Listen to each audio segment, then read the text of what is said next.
Be still and know that I am God is often treated like a quiet invitation to slow down, breathe, and find peace. But Psalm 46 places those words in the middle of collapsing kingdoms, raging nations, and destroyed weapons.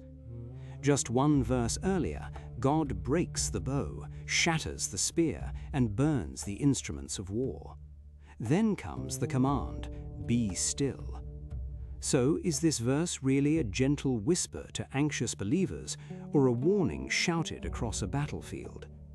The answer begins with the whole psalm, not the isolated sentence. Psalm 46 opens with confidence. God is a refuge and strength, present in trouble. But the trouble described is enormous.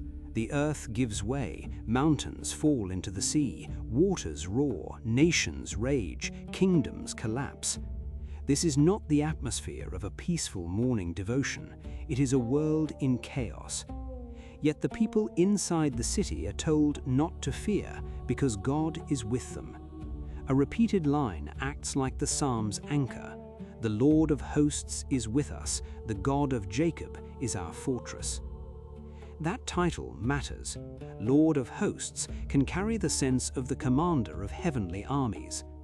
The psalm presents God not only as a comforting presence, but as the ruler whose voice can stop political and military chaos.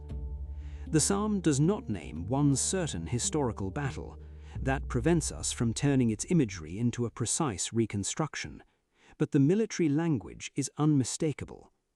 Then the reader is invited to look at what God has done. Wars cease, bows break, spears shatter, military equipment burns. Only after that destruction of weapons does God speak. For most of the poem, the worshippers speak about God. In verse 10, the voice shifts. God speaks directly into the chaos, and the famous sentence becomes a public declaration.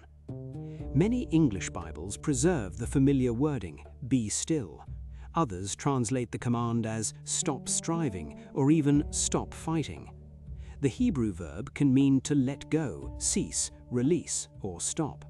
In this setting, it may sound less like "quiet your thoughts" and more like "drop your weapons." And the next words strengthen that possibility. "Know that I am God, I will be exalted among the nations." That sounds like a declaration addressed beyond Israel. The same nations that were raging are now confronted by the God who ends their wars. Some translators and commentators understand the command as a rebuke to hostile powers. Stop fighting, recognize who rules, and abandon the illusion that human violence will decide the final outcome. But there is another reasonable reading. The command may also address God's own people. They are surrounded by upheaval, and they may be tempted to panic, struggle for control, or trust their own defenses. Be still could tell them to stop striving and recognize that their security does not depend on their power.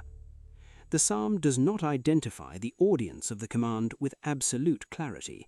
It may confront the nations, reassure Judah, or deliberately speak to both. That uncertainty doesn't weaken the verse, it makes it broader. To the aggressor, it says, "Stop fighting." To the fearful, it says, "Stop grasping for control."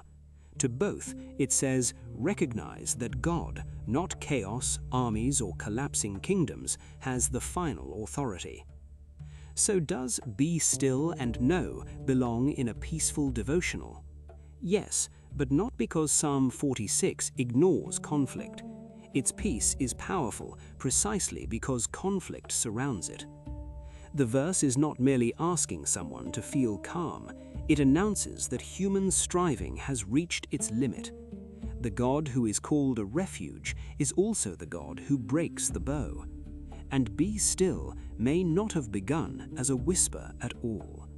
It may have been the command that finally silenced the battlefield.